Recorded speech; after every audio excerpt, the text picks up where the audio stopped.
Boa noite, irmãos. A paz do Senhor, amém? Amém. Que alegria poder estar aqui e saber que nós temos pastores e representantes de outras cidades. Por favor, eu queria saber, só conhecer, quantos pastores temos presentes? Podem ficar de pé, por favor? Os pastores estão presentes. Que coisa linda, glória a Deus. Muito obrigado por vocês estarem aqui.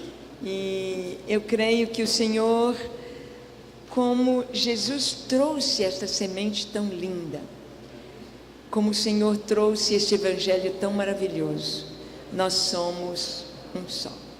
Eu achei muito lindo o nome da igreja, Igreja Missionária Unida do Brasil. Ah, se todos os crentes fossem missionários e fossem unidos. Ah, se todo o povo de Deus compreendesse a importância de sermos missionários e de sermos unidos. Agora mesmo, um pouquinho antes de vir aqui para a igreja, enquanto estávamos aguardando os pastores para nos buscarem lá no hotel, a Ana Kelly, que está comigo, Ana, eu vou pedir para você ficar de pé, acho que você tem de ficar em pé, bem em pé, porque...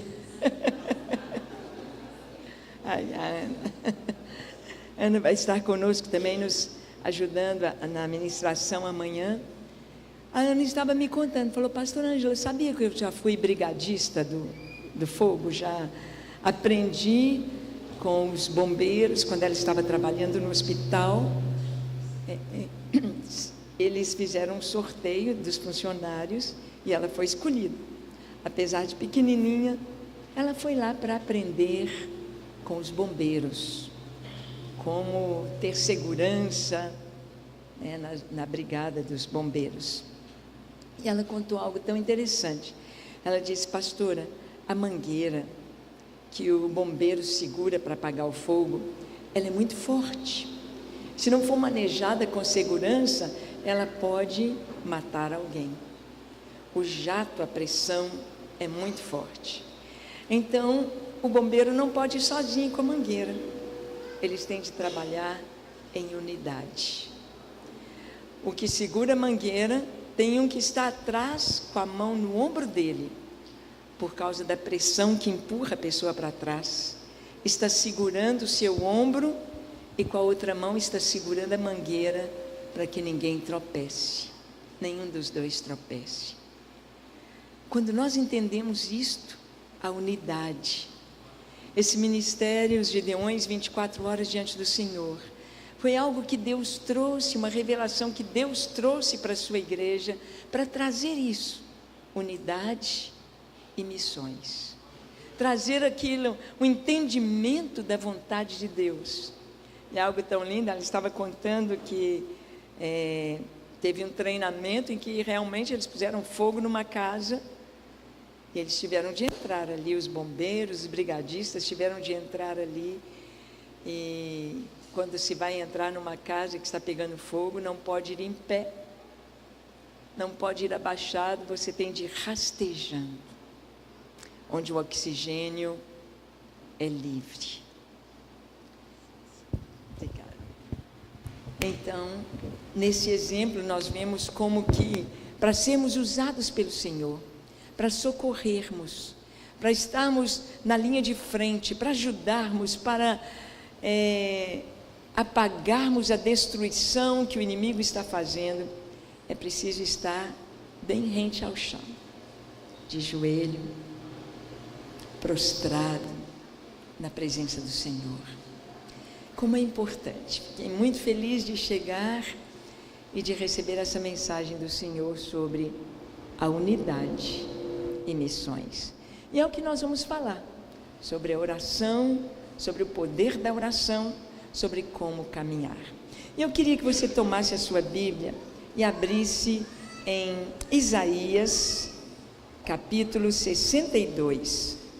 Nós vamos ler o verso 6 e o 7, e depois vamos ler o 10 e o 11. Vamos ficar de pé para ler a palavra de Deus? Isaías, capítulo 62, versículos 6 e o 7, depois o 10 e o 11. Diz assim a palavra: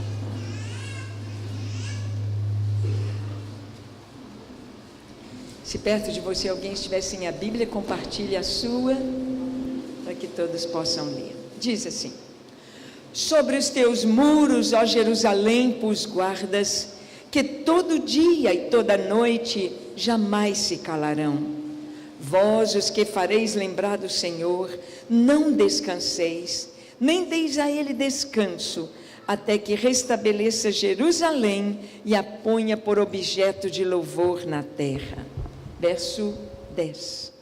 Passai, passai pelas portas, preparai o caminho ao povo, aterrai, aterrai a estrada, limpai-a das pedras, arvorai bandeira aos povos.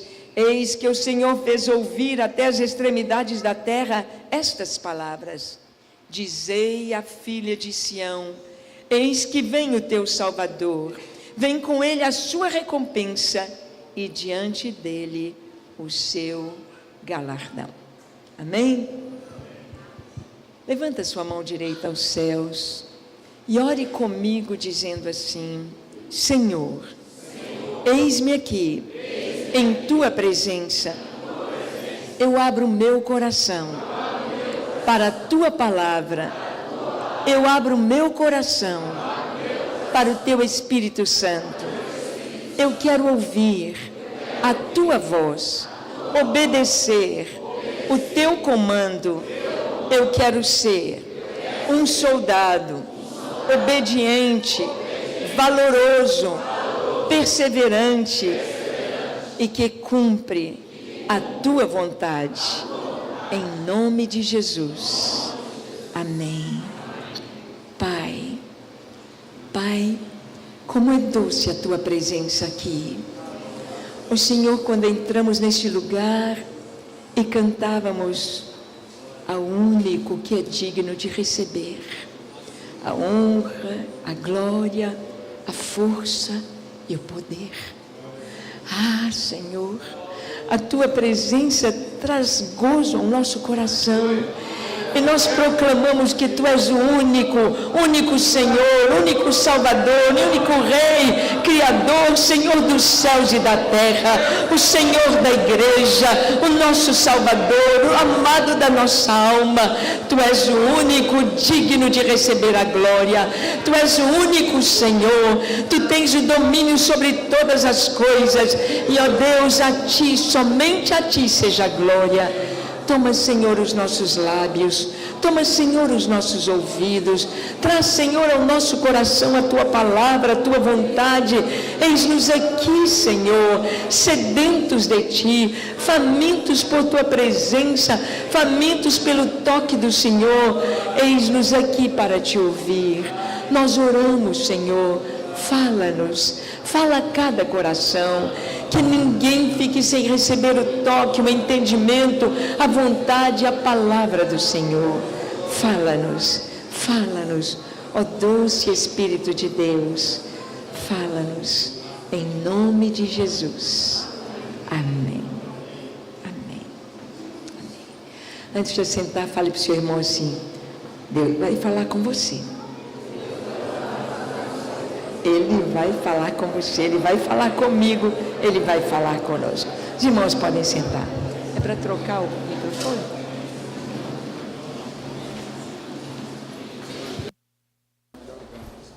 Tá ok. Bem, irmãos, nós temos assim muita coisa para compartilhar.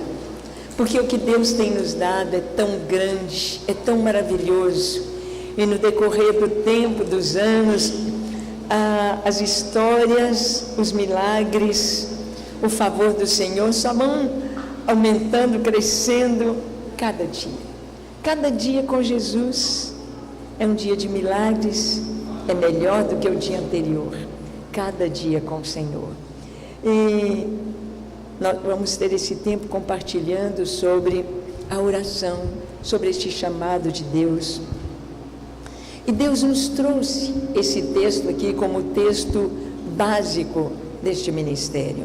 Sobre os teus muros, ó Jerusalém, os guardas, que dia e noite não se calarão.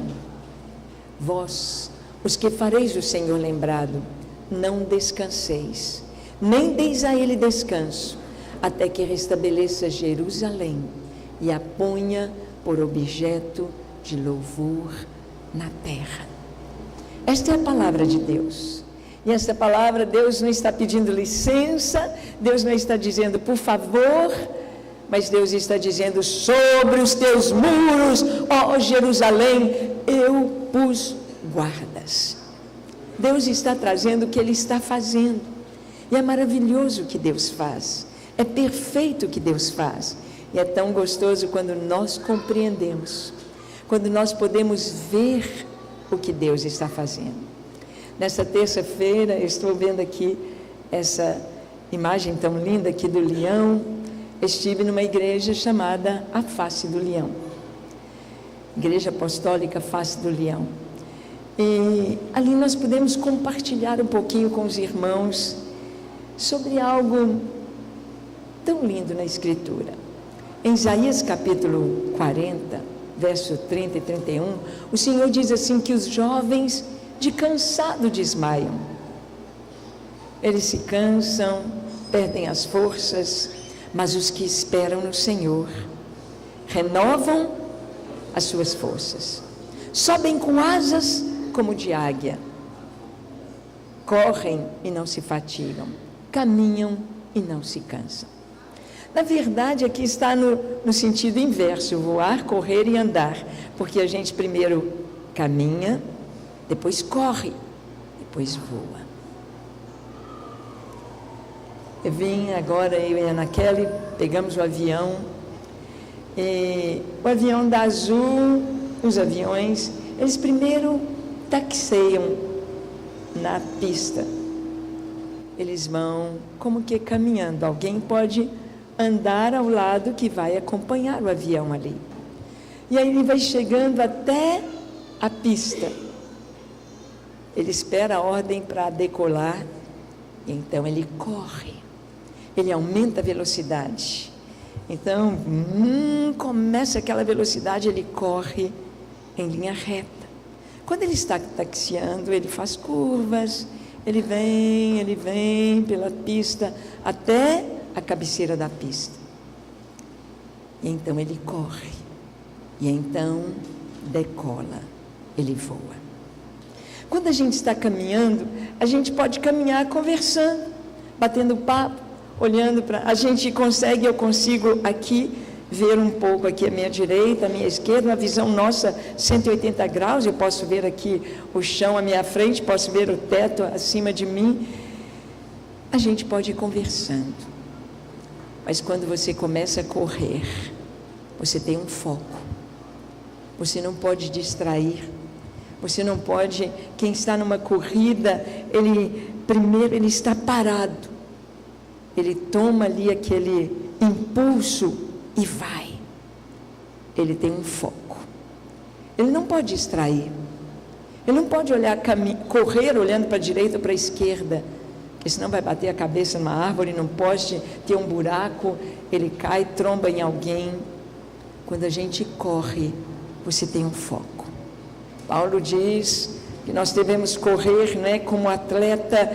Em Hebreus capítulo 12, o Senhor fala correndo, né, que nós vamos em direção ao alvo, desembaraçando de todo peso, do pecado que tenazmente nos assedia. Corramos com perseverança a carreira que nos está proposta.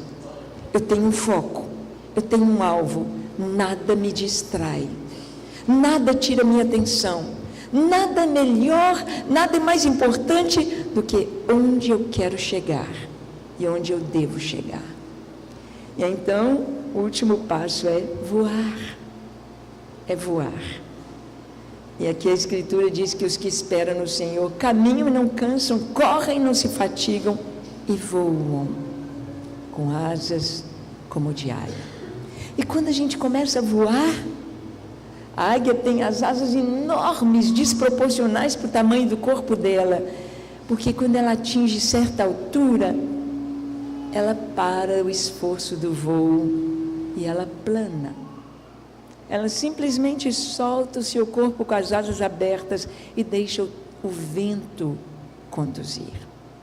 Deus quer que a igreja, Deus quer que cada um de nós, como seus filhos, como seus servos, possamos entrar nisto que Ele diz, os que esperam no Senhor. Ele não está falando apenas dos pastores, Ele não está falando apenas dos líderes, Ele não está falando de pessoas em especial, Ele diz, os que esperam no Senhor vão caminhar.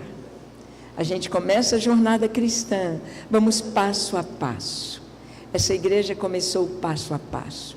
A igreja dos pastores que aqui estão começou passo a passo. Esse ministério começou passo a passo. Um passo depois do outro. E é interessante que cada passo que a gente dá, a gente anda por fé. A gente levanta um pé, ele está no ar. Aí quando você pisa, o outro já começa a levantar. A gente o tempo todo é de fé em fé. É não sabendo, é dependendo totalmente do Senhor, nós vamos caminhando, passo a passo, e tudo vai se consolidando, vai se formando, vai se firmando, então a gente começa a correr, chegou na pista, chegou onde Deus queria, está maduro, está pronto, pode correr, aí é olhando o alvo. Hebreus, o autor de Hebreus nos diz que o nosso alvo é Cristo. É ser como Cristo, amar como Cristo, ser santo como Cristo. Ele é o nosso alvo, é para lá que nós vamos, para estar com Ele para sempre. E caminhamos e corremos em direção dentro dessa carreira proposta. E então de repente você decola. E quando a gente decola, não tem outra coisa a fazer a não ser confiar e esperar no Senhor, porque não podemos parar, se parar, cai, não podemos voltar, só podemos prosseguir. Mas a coisa mais linda, hoje a gente na viagem, quanta cena tão linda, quando estávamos chegando aqui em Ji-Paraná, eu pedi, Ana, tira foto desse céu, em vários pontos havia chuva, aquele céu, aquelas nuvens, aquela cena maravilhosa que só a gente que estava no alto podia ver. Quem está aqui embaixo pode sentir os pingos da chuva. Quem está aqui embaixo vai ver um teto, um céu nublado. Mas quem está voando pode ver o formato das nuvens, pode ver aonde está caindo chuva, pode ver entre as nuvens aquela nesga daquele sol brilhante. Só quem está voando. Deus quer que a gente suba às alturas. Deus quer que a gente caminhe com Ele, com o Espírito Santo, para Ele nos mostrar aquilo que Ele está fazendo na terra, porque é Ele. Ele tem os instrumentos, nós somos instrumentos, mas quem faz tudo é Deus. Por isso nós proclamamos a sua glória. E algo que Deus está fazendo, nós estamos aqui representando, e apenas para mostrar para os irmãos o que Deus está fazendo, e trazer Ji-Paraná, trazer Rondônia, trazer o povo de Deus, jogar esta semente por onde nós vamos, trazer para ver o que Deus está fazendo e fazer parte do que Deus está fazendo. É só Deus, só Ele pode fazer isso. E Ele diz, sobre os teus muros, ó Jerusalém, pus guardas dia e noite, que não se calarão até o momento, até que Jerusalém seja colocada como objeto de louvor na terra. Quando será? Na vinda do Senhor. Na vinda do Senhor. Guardas que não se calarão. Irmãos, essa palavra aqui, Jerusalém, é uma palavra hebraica, Yerushalayim. Vamos dizer em hebraico? Yerushalayim. Vamos dizer? Yerushalayim é uma palavra plural. Para nós, Jerusalém é singular, mas Yerushalayim é uma palavra plural. Esse sufixo em no hebraico é plural. Por exemplo, El é Deus, Elohim é Deus no plural. A palavra Egito, Mizraim, é uma palavra plural, porque não existe um Egito só, as dois. O Egito que você vai, visita, tira foto das suas pirâmides, e o Egito espiritual, que é o mundo. Jerusalém é uma palavra plural, porque não existe uma Jerusalém, mas duas. A Jerusalém que você viaja, vai a Israel e você tira foto dos seus muros, das suas portas, das suas praças, do seu povo. E Jerusalém espiritual, que é a igreja. E aqui o Senhor está dizendo sobre os teus muros, ó Jerusalém. Jerusalém, capital de Israel. Jerusalém, a igreja. Eu pus guardas. É um fenômeno que nós estamos vendo há algumas décadas. Deus despertando a igreja para orar sem cessar, porque Ele disse dia e noite, dia e noite, dia e noite. Jesus, quando falou da vinda dele, lá em Lucas 21:36, Jesus disse assim: vigiai, pois, orando em todo o tempo, para que possais escapar destas coisas que têm de suceder e estar em pé na presença do Filho do Homem. Vigiai, pois, orando em todo o tempo. Quanto é todo o tempo por dia? Quantas horas? Quantas? 24. Dia e noite. Jesus disse: vigiai, pois, orando 24 horas. Para que possamos escapar do que vai acontecer, ser arrebatados e estar de pé na presença do Filho do Homem. Então, essa palavra aqui tem se cumprido nos nossos dias, sobre os teus muros, ó Jerusalém. Irmãos, desde 1967, quando Jerusalém foi conquistada pelos judeus, quando os paraquedistas judeus e quando os soldados judeus entraram pelos muros de Jerusalém, você vê marcas de bala ali, de muitas, podemos dizer, muitos ataques, muitas conquistas de Jerusalém. Quando eles entraram em Jerusalém, tomaram posse em 1967, na Guerra dos 6 Dias, a primeira coisa que os soldados judeus fizeram foi correr para um muro, chamado Muro das Lamentações. O muro ocidental, levantado por Salomão, reconstruído gerações depois. Eles correram para aquele muro e beijaram o muro e choraram e oraram. Desde 1967, naquele muro ocidental, aquele muro chamado Muro das Lamentações, dia e noite. Pode ter chuva, pode ter neve, pode ter sol quente, dia e noite, tem gente orando lá. Há uma câmera que está focalizando lá, porque Israel é muito bem guardado, e você pode acessar pela internet agora e ver o Muro das Lamentações agora. Tem gente orando. Você vai lá meio-dia, tem gente orando, 3 da tarde tem gente orando, 5 da manhã, meia-noite, 3 da manhã, 1 hora da manhã, 5 da manhã, tem gente orando. Porque o Senhor disse: sobre os teus muros, ó Jerusalém, pus guardas. Ele falou. E o que Ele falou, Ele cumpre. Dia e noite. Deus nos chamou para levantar no Brasil e nas nações esta oração sem cessar, dia e noite, fazendo o Senhor lembrado de suas promessas. E nós sabemos que a oração é que sustenta um país. Há pouco uma pastora da Coreia do Sul esteve dando palestras aqui. Os seus pais vieram fugidos da guerra. Ela nasceu aqui no Brasil, mas é coreana do Sul. E ela contando como Deus fez no seu país. Muitas pessoas vão à Coreia do Sul, à sua capital, Seul, em 30 e poucos anos, menos de 40 anos. A Coreia do Sul, que tinha um percentual tão pequeno de crentes, 4, 5% de crentes, como em toda a Ásia, essa faixa. Japão,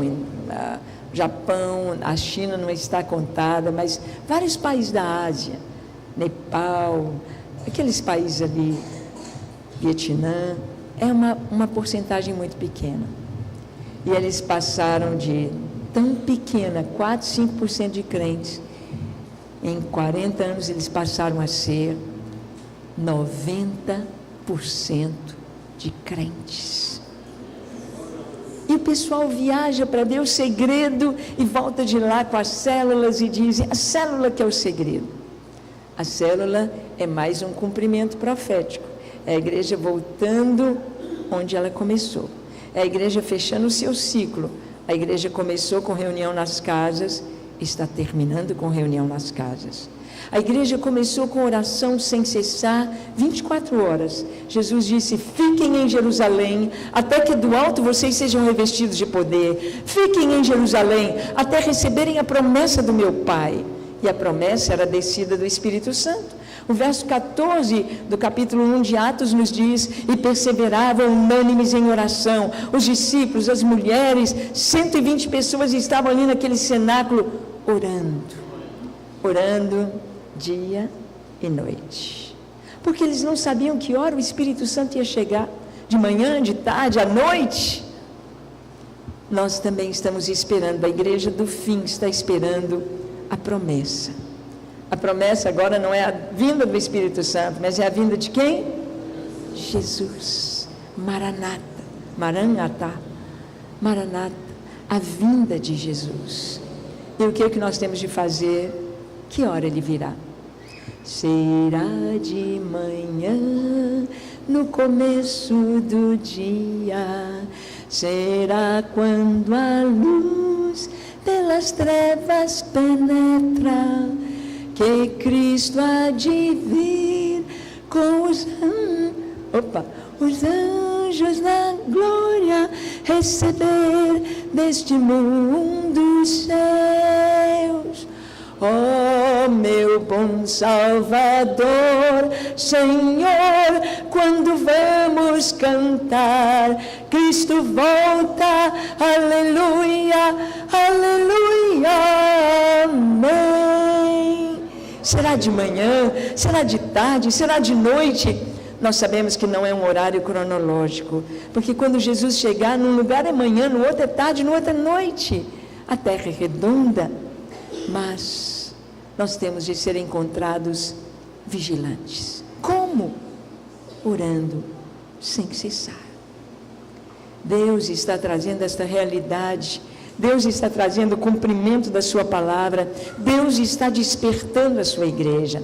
Amanhã nós vamos estar trazendo a história deste ministério, como que Deus fez, como que Deus nos chamou, como que Deus levantou este exército que hoje está no Brasil, norte, sul, leste, oeste, nos estados todos, nas capitais, nas grandes cidades, nas pequenas cidades, igrejas grandes, igrejas pequeninas, igrejas que têm 2, 3, são mais torres, com dia e noite orando, igrejas que têm um dia orando, 24 horas, mas todos juntos, alinhados com a vontade de Deus, alinhados com o trono, alinhados com a promessa. Sobre os teus muros, ó Jerusalém, pus guardas, que dia e noite não se calarão. Esse texto, essa promessa é para o tempo do fim. No verso 8, verso 10, ele diz, passai, passai pelas portas, preparai o caminho ao povo, aterrai a estrada, limpai-a das pedras, arvorai bandeira aos povos. Eis que o Senhor faz ouvir desde as extremidades da terra a sua voz. Dizei à filha de Sião, eis que o teu Redentor vem, e com ele vem o seu galardão. A igreja hoje tem de anunciar a vinda de Jesus. A igreja ora dia e noite para preparar o caminho do Senhor, para preparar o povo para receber o seu rei. Nós estamos aguardando um grande, maravilhoso, poderoso e último avivamento.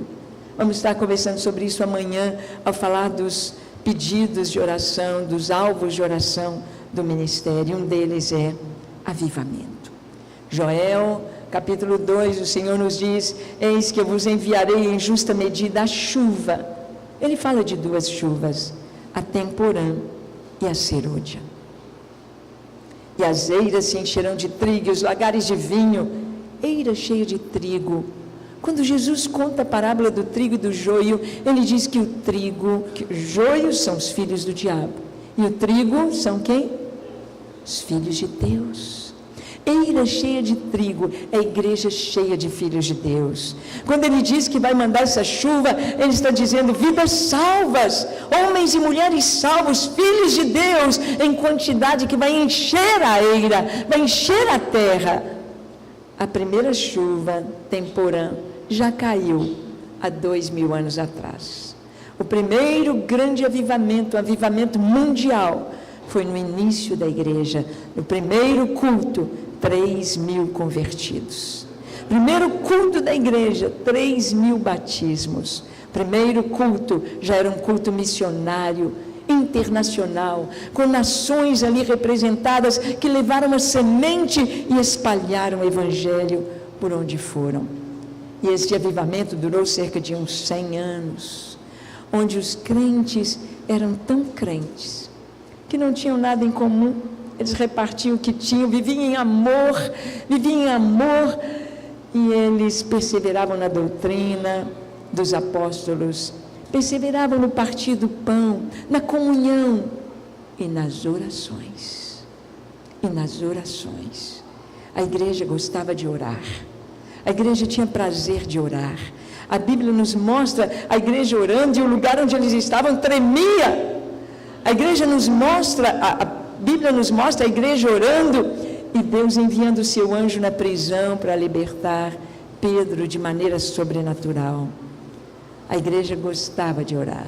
Tem algumas orações escritas que a igreja fez e eles pediam: Senhor, dá-nos ousadia, firmeza, coragem para testemunhar, porque ser cristão naquela época era estar disposto a dar a vida por Cristo. Antes de vir para cá, estava lendo algumas mensagens, e uma delas estava trazendo a revista Exame, uma reportagem sobre o cristianismo perseguido no nosso século. E ele diz que em cada 12 crentes, um mora em região de perseguição.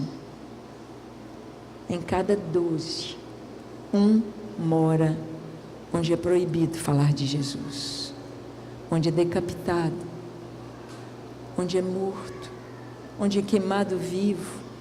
Nós temos visto não montagens, não cenas de um teatro, mas ao vivo, nossos irmãos sendo mortos, lá pelo Estado Islâmico, nas nações islâmicas, principalmente, hinduísmo, budismo, no Nepal, no Afeganistão, a janela 10/40, perseguição.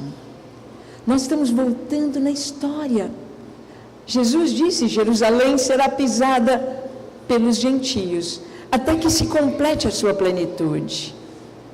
Jerusalém foi pisada pelos gentios até 1967. A nossa história está no final. Nós estamos terminando a nossa história.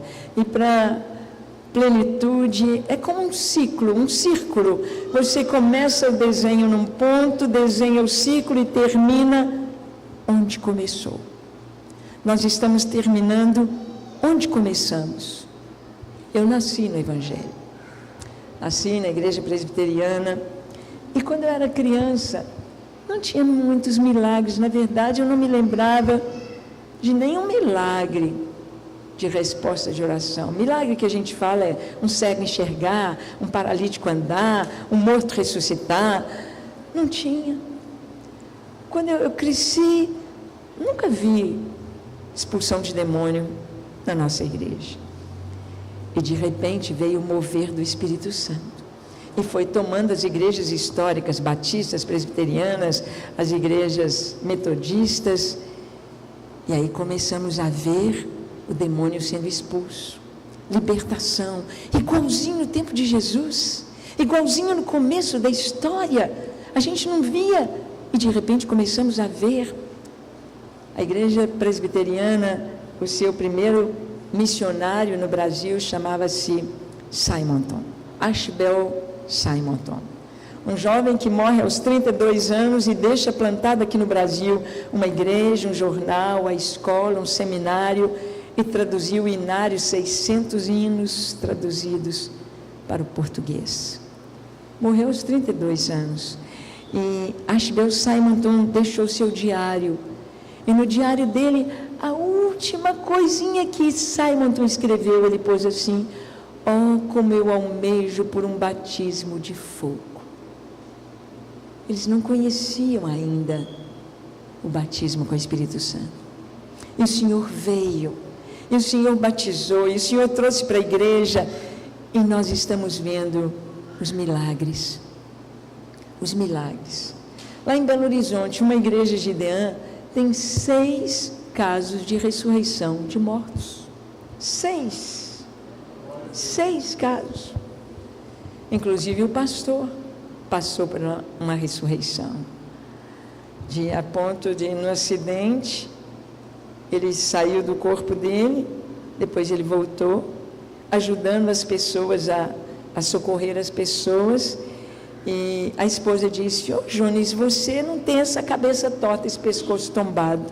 Eu quero que o médico te olhe também. Eu falei: não, eu estou bem. Não, o médico vai te olhar. Quando o médico tira a radiografia dele, secção total da medula cervical, o médico diz: não pode ser, essa radiografia não é do senhor, porque essa pessoa aqui está morta. Não vive com secção total da medula. Olha aqui um espaço de 1 centímetro aqui de... O senhor está morto, não pode, vamos tirar. Tiraram várias radiografias, coloca, é uma história muito bonita, mas quantos casos? Quantos casos? África hoje, milagres são o normal. A igreja do fim está ficando igualzinha à igreja do começo, porque nós estamos terminando a nossa história, e a igreja começou com oração sem cessar. Eu me alegro quando pastores compreendem, ouvem a voz do Espírito e dizem: Senhor, eis-me aqui. Porque o que nós temos de fazer é preparar a igreja para a vinda de Jesus. E quão pouco hoje se fala da vinda de Jesus. Hoje as pessoas vão nas igrejas querendo só ouvir: você é um vencedor, você é isso, você vai ganhar, vai ter teologia da prosperidade, autoajuda, e vamos que vamos e tal. Mas com pouco fala da vinda de Jesus. Com pouco. Porque só de falar da vinda de Jesus, o crente já se posiciona em santidade, em busca pela presença do Senhor, em estar alinhado com a vontade de Deus e com a sua palavra profética. E por falar em palavra profética, o pastor Josias me fez um pedido, não é, pastor? E acho que ele até pôs a bandeira do Brasil aqui para eu lembrar do pedido. Brincadeira, eu sei que ela está aqui. Mas, irmãos, nós estamos orando. E a oração, nós oramos e sabemos que a oração, eu estava falando dessa pastora da Coreia do Sul. O segredo da Coreia do Sul não são as células, é a oração. 5 da manhã, os templos estão lotados. Para quê? Orar. Para quê? Para minha empresa, para minha casa, para minha família, para o meu marido, para os meus filhos? Não. Orar pela nação. 5 da manhã, antes de ir para o trabalho, os templos estão lotados. Lotados, sabe de quê? 100.000 pessoas, 200.000 pessoas, 500.000 pessoas, 1 milhão de pessoas para orar pela nação. A gente fica tão olhando para si, para o próprio umbigo. Senhor, abençoa a minha casa. Senhor, abençoa. Pastor, ora por mim. Pastor, ora pela minha família. Pastor, ora pelo meu pai. Ora pela minha mãe. Ora pelo meu filho. E quem está pedindo oração? Pelo Brasil. Irmãos, nós estamos correndo riscos terríveis. Terríveis. Nós estamos na iminência agora, no dia 4, de poder jogar por terra tudo que a Lava Jato fez. Nós estamos correndo o risco de implantação do comunismo no Brasil. É tão triste ver como que o PT, como que os comunistas conseguiram infiltrar. Eles não conseguiram vencer o Brasil e implantar o comunismo pela guerrilha, então vieram pela ideologia cultural, pelas artes, pelas faculdades, os livros. Eles mudaram a nossa história. E o brasileiro não está percebendo. E a igreja não está vendo. A igreja só consegue ver quando ela decola. Quando você começa a ver do alto, aí você fala, meu Deus, eu sou uma atalaia, eu tenho de avisar, eu tenho de tocar a trombeta em Sião, eu tenho de anunciar, eu tenho de falar o que está para acontecer. O Brasil está correndo um risco muito sério. Estive aqui agora em Boa Vista com seus 300 mil, que cheguemos a 350 mil habitantes. Em um ano, eles receberam 150 mil venezuelanos. Estão lá nas praças, estão lá de flanelinha, e junto com gente boa vem gente ruim.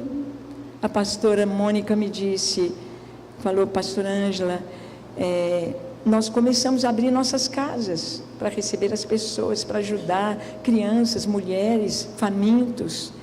Mas logo tivemos de parar com isso e ver como que a gente ia agir, porque ela falou assim, olha, 3 casais de velhinhos que moravam em sítios foram assassinados, para eles tomarem os bens, para roubarem.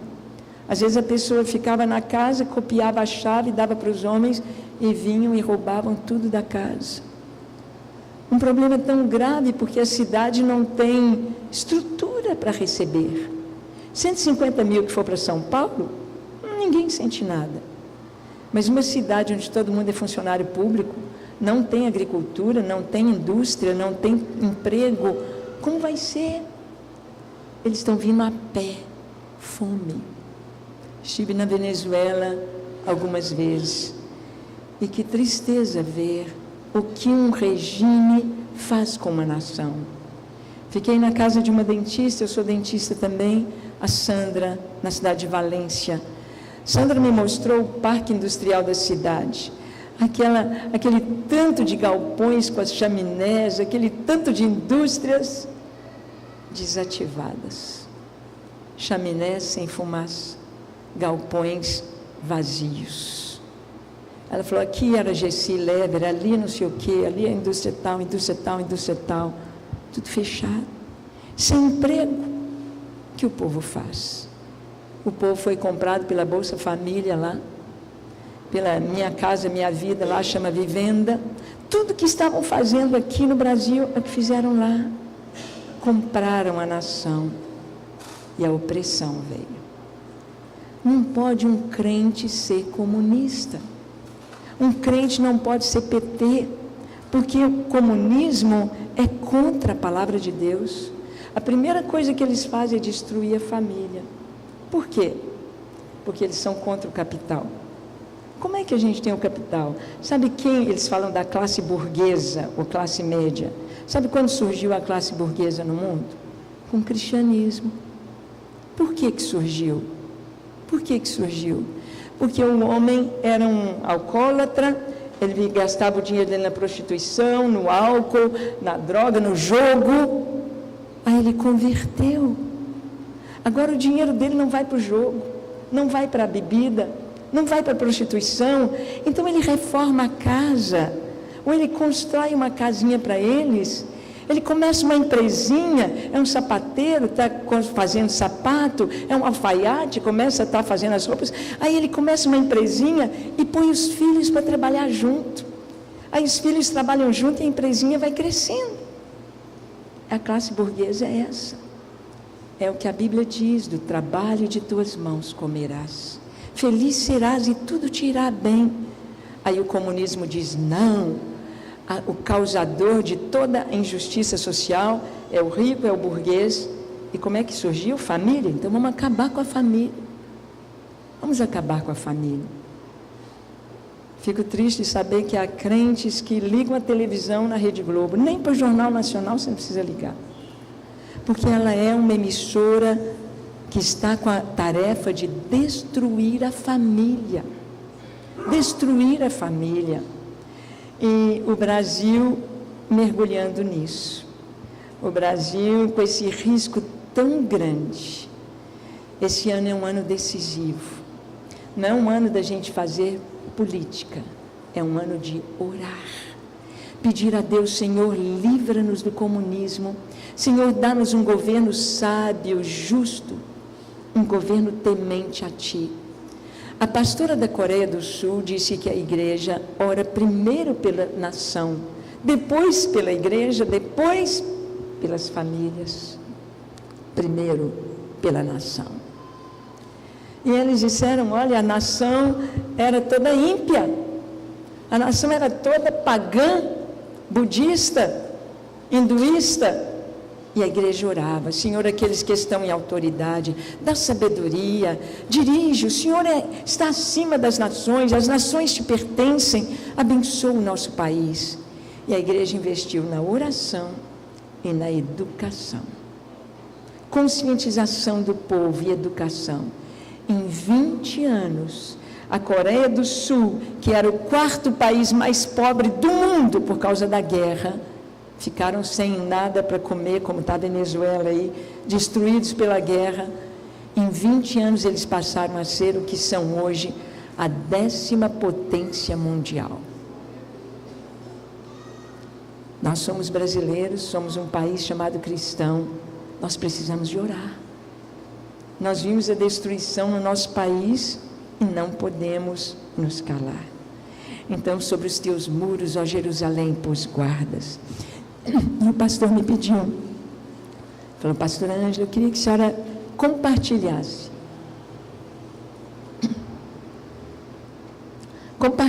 com a igreja sobre o Brasil. Irmãos, quando a gente olha muita coisa no Brasil e a gente compara com países como a Noruega. Noruega tem lojas que não tem vendedor. Está lá tudo exposto ali, o tomate, a maçã, a laranja, para você escolher, colocar na sacolinha, e está lá o caixa. Tem troco e tem a maquininha de cartão. Aí você escolhe e você paga. Na Noruega. Um irmão nosso brasileiro, e eu também estive ali em Paris, nas catracas que descem para os metrôs, tem uma catraca que está vazia lá. E todo mundo passando aqui, passando os cartões, aquela catraca não tem onde passar o voucher, o bilhete. Aí o irmão brasileiro falou: mas por que aquela catraca lá? Às vezes uma ou outra pessoa passava lá. Ele disse: era aquela lá é para quem não tem dinheiro para pagar o metrô. Pode passar lá. Ele falou: nossa, então todo mundo vai passar lá. Aquela pessoa olhou para ele e falou assim: como assim? Quem que vai querer passar lá tendo dinheiro no bolso? Como assim? Será que no Brasil ia funcionar?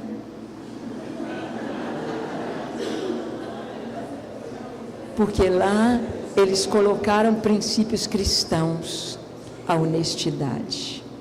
A honestidade. Mas nós podemos chegar nesse nível. Por que eles chegaram e nós não podemos? Por quê? Por que eles chegaram? Eles são melhores do que a gente? Eles são ET? Eles são de outro mundo? Não. Simplesmente eles entenderam o valor da honestidade. Porque a pessoa está ganhando, porque eles dizem, olha, se eu puser um funcionário, eu vou ter de aumentar o preço do produto para pagar o funcionário. Eu vou ter de tirar todo o que eu pago para ele dos consumidores. Então, se você quer comprar mais barato, compre onde não tem um vendedor. É um entendimento. O Brasil, às vezes, se fala, no Brasil é assim, o Brasil é assado, a corrupção está aí. E nós estamos vendo um milagre no Brasil. Essa Lava Jato, um Paulo Maluf algemado, quando podíamos imaginar isso? É um milagre, é um milagre, é resposta de oração. Eu gostaria de ter muito tempo para contar quantos atos proféticos, quantos jejuns, quantas orações, quanto preço pago para ver o Brasil limpo da corrupção. E não é hora de parar. Deus deu ao Brasil um chamado. Cada um de nós tem um chamado como brasileiro. Quantos aqui são brasileiros? Quase todos, né? Quem não é brasileiro que está aqui? Todo mundo aqui é brasileiro, 100% Brasil. Nós precisamos ter, vamos dizer assim, orgulho do nosso país. Gente, a gente conhece um pouquinho da história, o pastor falou, conta um pouquinho da história para a gente, pastora. A história do Brasil. Brasil, nós sabemos, né, foi descoberto que dia? 21 de abril de 1500. 21 de abril de 1500. Quem descobriu o Brasil? Pedro Álvares Cabral. Ele era de que nacionalidade? Português. Não é? E nós sabemos que o Pedro Álvares Cabral saiu de Portugal com uma esquadra de 13 navios, 13 caravelas, mas uma perdeu. Uma se perdeu, talvez tempestade, e chegaram ao Brasil quantas? 12. Aí a gente vai olhar do ponto de vista da palavra de Deus. Como chamava o rei, o imperador de Portugal, que enviou Pedro Álvares Cabral na esquadra? Ele chamava Dom Manuel. Gente, português não é Manuel, é Joaquim, né? Por que é Manuel e Joaquim? Por causa do cristianismo. São dois nomes bíblicos. Bíblicos. Joaquim é o Senhor que me exalta. Manuel ou Emanuel quer dizer o quê? Deus conosco. Deus conosco. Então, olha, presta atenção. O rei, chamado Deus conosco, mandou 13, mas um se perdeu. Olha os 12 discípulos, um se perdeu. Outro foi posto no lugar dele. Chegaram 12. Comandados por quem? Pedro. O discípulo de Jesus que mais fala, que mais lidera é Pedro. Pedro chega com os 12 aqui nessa terra. E ele, ao chegar aqui, ele pensou que descobriu uma ilha. Então, ele chegou em que dia? No dia da Páscoa. Domingo agora é Páscoa. Ele chegou na Páscoa. Então, o primeiro monte que ele viu na terra, ele chamou de Monte Pascual. A história do cristianismo, a revelação de Cristo começou a ser revelado na Páscoa. O que é Páscoa? Páscoa é Pessá. Pessá é passagem, a passagem do anjo da morte sobre o Egito. A última praga do Egito, quando o anjo da morte passou pelo Egito e as casas onde tinha a marca do cordeiro pascal, um cordeiro macho de 1 ano sem defeito, sacrificado pelos judeus, pelos hebreus, seu sangue seria tirado. E com uma brocha de isopo, que é uma plantinha lá, as raizinhas dela, como uma brocha, era molhado na bacia o sangue e passado nos umbrais e nas vergas das portas. Um sinal vertical e um sinal horizontal, lembrando a cruz do Cordeiro da Páscoa. E o anjo passaria e não entraria nas casas onde tivesse a marca do sangue. A carne do cordeiro seria comida assada, às pressas. Se a família fosse pequena, juntaria mais algumas famílias, porque era um cordeiro por família. Era salvação de família. Deus sempre olhou família, família, família. Meu esposo teve uma visão muito linda quando ele estava adorando a Deus e ele se prostrou para adorar, tirou os sapatos e estava ali prostrado adorando. E aí ele se viu no ar, olhando para ele mesmo. E quando ele ficou olhando para ele mesmo, sem entender o que estava acontecendo, ele olhou e viu a nossa família toda prostrada, ajoelhada, adorando, formando uma cruz. Os lugares ocupados eram perfeitos. Ele na cabeceira da cruz, eu aos pés da cruz, o nosso filho, a nossa filha primogênita à direita, o filho à esquerda. No centro da cruz, a neta primogênita, são 5 netos. Abaixo do Paulo estava o genro, acima de mim estava a nora, e os 5 netos dispostos, as meninas da Suzy do lado dela, os meninos do Sérgio do lado dele, a família. E então ele ouviu um anjo perguntar ao pai. O anjo perguntou: por que eles te adoram assim? E o pai respondeu: é para que eu veja sempre neles o meu filho Jesus. Meu esposo estava adorando sozinho, mas Deus viu a família. Quantos homens temos aqui? Fica com sua mão levantada. Quando você adora, quando você ora, quando você está na presença de Deus, Ele não vê você, Ele vê você e a sua família. Família, família.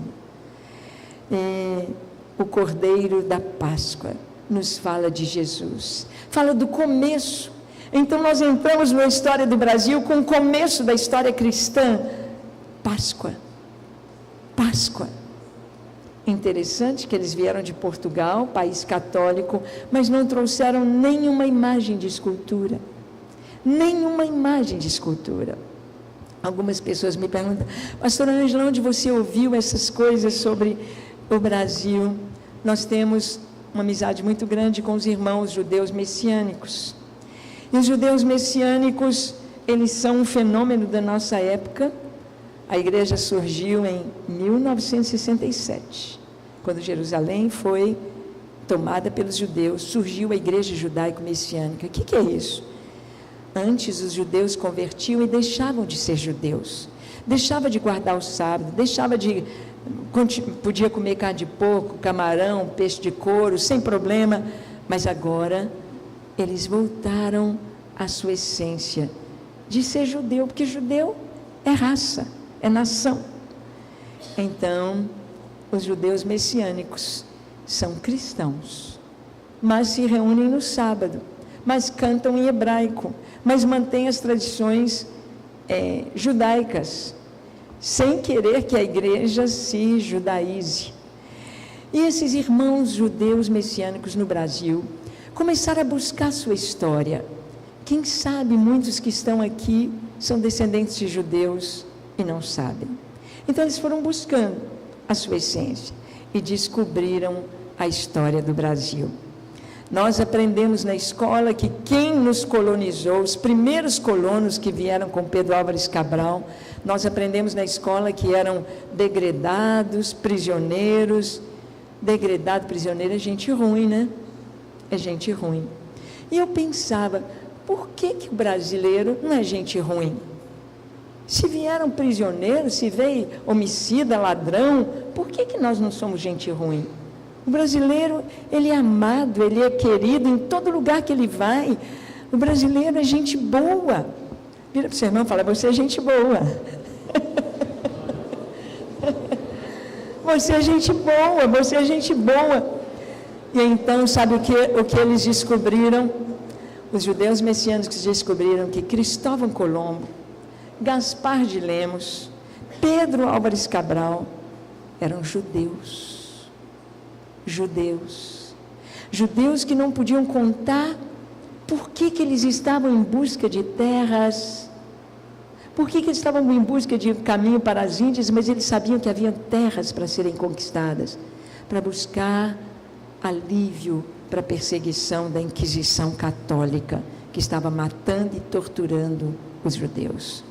Então, eram judeus. E a gente vê que na nossa formação, nós temos muitos hábitos judeus. Por exemplo, hoje não está usando isso mais e deveria voltar. Mas quem lembra que a gente falava assim, benção pai, benção mãe, a benção tia, a benção vó, quem foi criado pedindo a benção? Olha aí. E hoje, quem criou os filhos pedindo a benção? Ai, que bom, glória a Deus. Esse costume não é católico, ele é judeu. Ele é judeu. Lá no Antigo Testamento, o Moisés falou para o Arão, Arão, assim diz o Senhor, os pais imporão as mãos sobre os seus filhos, abençoareis os filhos de Israel, dizendo, o Senhor te abençoe e te guarde. Vamos falar? O Senhor te abençoe e te guarde, o Senhor faça resplandecer o seu rosto sobre ti, e tenha misericórdia de ti. O Senhor sobre ti levante o rosto e te dê a paz. Só que abreviadinho ficou, o Senhor te abençoe, ou Deus te abençoe. Mas quando um pai, uma mãe abençoava os seus filhos, ele estava dizendo tudo isto. O Senhor faça resplandecer o seu rosto sobre ti. Nós recebemos esta educação judaica. Quem aqui teve aquela questão, por exemplo, de falar, ó, se você apontar para uma estrela, vai nascer uma berruguinha no seu dedo? De onde veio isso? Dos judeus. Sabe por quê? Porque as crianças é que olhavam quando aparecia a primeira estrela no céu, na sexta-feira, para acender a vela do Shabá, do sábado. Então as crianças ficavam esperando aparecer a primeira estrela. Ah, apareceu, corria, mãe, apareceu a estrela, apareceu a estrela. Aí acendia a vela. E os judeus começaram a ser perseguidos. Se acendessem a vela do Shabá, do sábado, eles eram presos e mortos. Então os pais falaram, olha, não pode apontar a estrela. Se você apontar, vai nascer uma berruga no seu dedo. Para que eles tivessem medo, para não serem descobertos. Está vendo como a gente foi criado com a cultura judaica? O Brasil era para ser pequenininho, era para ser só o Tratado de Tordesilhas. Rondônia não estava no Brasil, nos planos de Portugal. Nem Rondônia, nem Mato Grosso, era pequenininho o Brasil. Sabe quem fez o Brasil crescer? Os bandeirantes. Os bandeirantes, as entradas e bandeiras. E sabe os nomes dos bandeirantes? Fernão Dias Paes Lemes, Borba Gato, etc. Eram judeus. Eram todos judeus. Então, a nossa história, a história do Brasil, ela tem uma bênção muito grande. A gente nem tem vermelho na nossa bandeira. A gente não tem guerra significativa na nossa história. A gente sempre viveu em paz. Porque há uma aliança, há algo de Deus com o Brasil e Israel. Chegamos, fomos descobertos no dia da Páscoa, Monte Pascal. Pedro Álvares Cabral deu um nome, o primeiro nome do Brasil, como foi? Ilha de Santa Cruz. Gente, não veio nenhuma imagem. Eles trouxeram apenas uma cruz de madeira. Os judeus não aceitam imagem, só uma cruz. A primeira missa rezada foi debaixo da cruz. Olha como nós somos abençoados. Então eles viram que não era ilha, era uma terra muito grande, e o segundo nome do Brasil foi Terra de Vera Cruz, cruz verdadeira. E depois veio esse nome Brasil. Mas de onde tirou esse nome Brasil? Quando eu estudava, era criança, Brasil escrevia com Z. Aí houve uma mudança na ortografia e puseram o Brasil com S.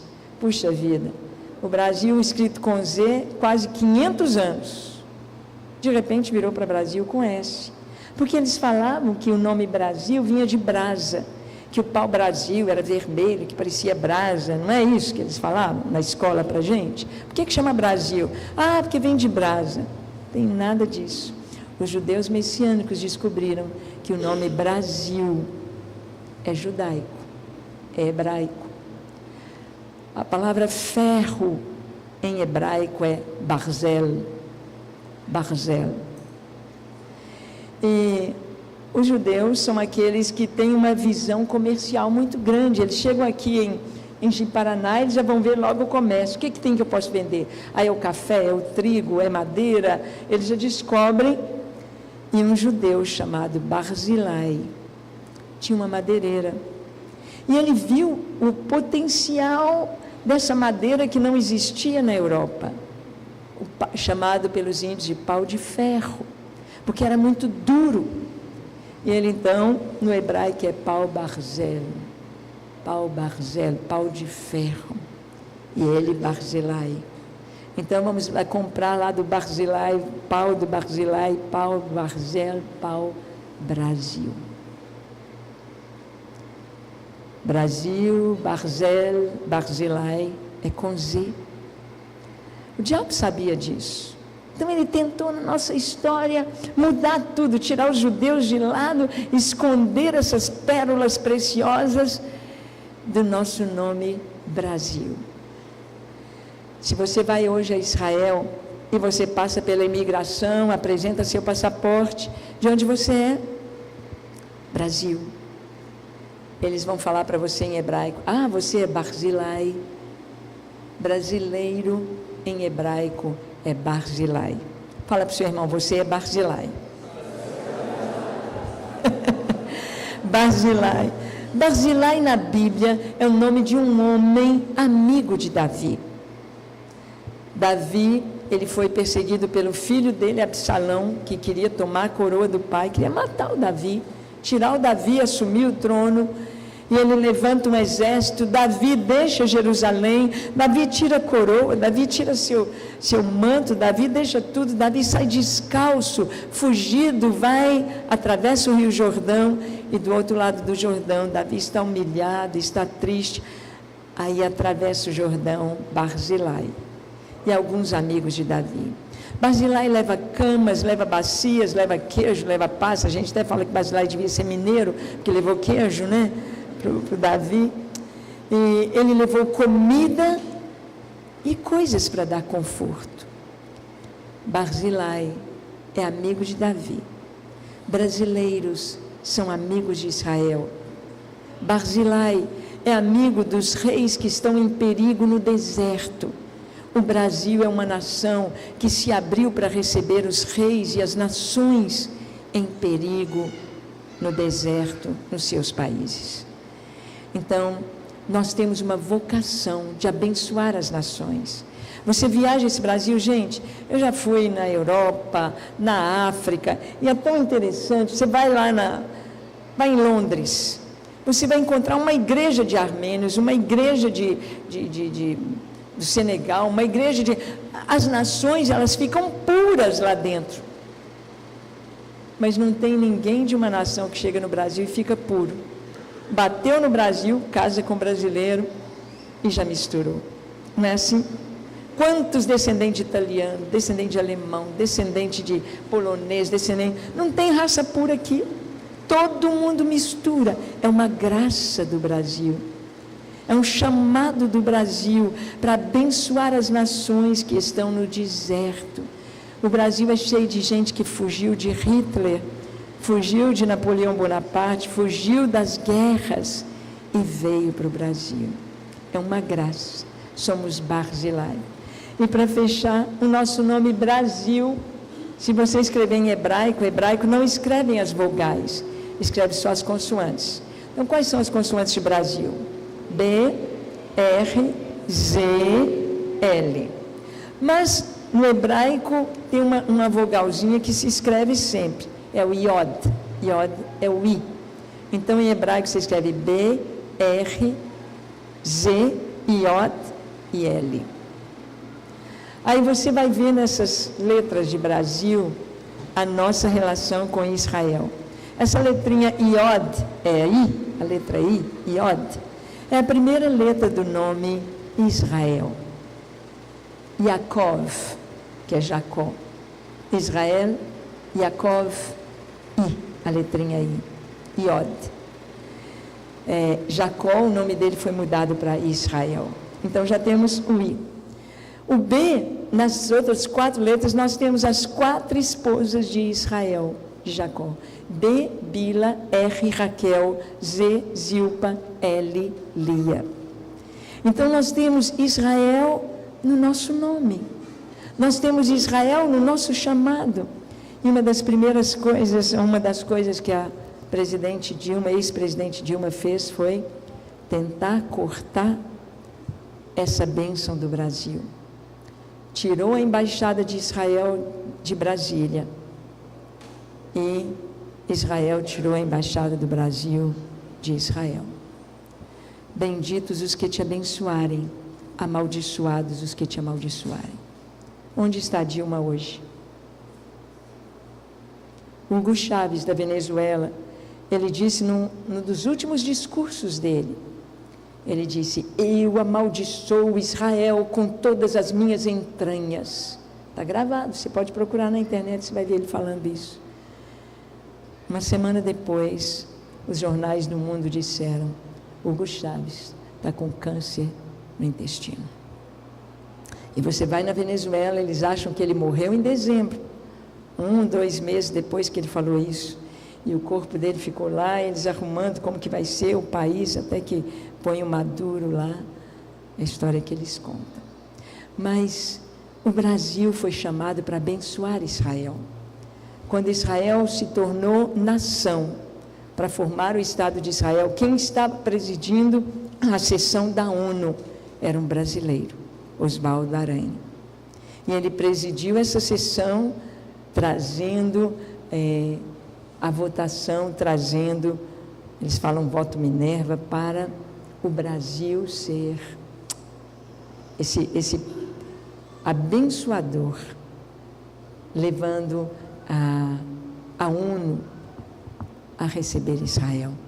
Então esse é um chamado nosso. Eu queria que nessa hora, vendo o Brasil, vendo o chamado da igreja, vendo o momento profético que nós vivemos, eu queria que você assistisse um pequeno vídeo de 1 minuto e pouquinho, 1 minuto e meio, mas eu quero que você assista de pé. Vamos ficar de pé. É o vídeo, a Ana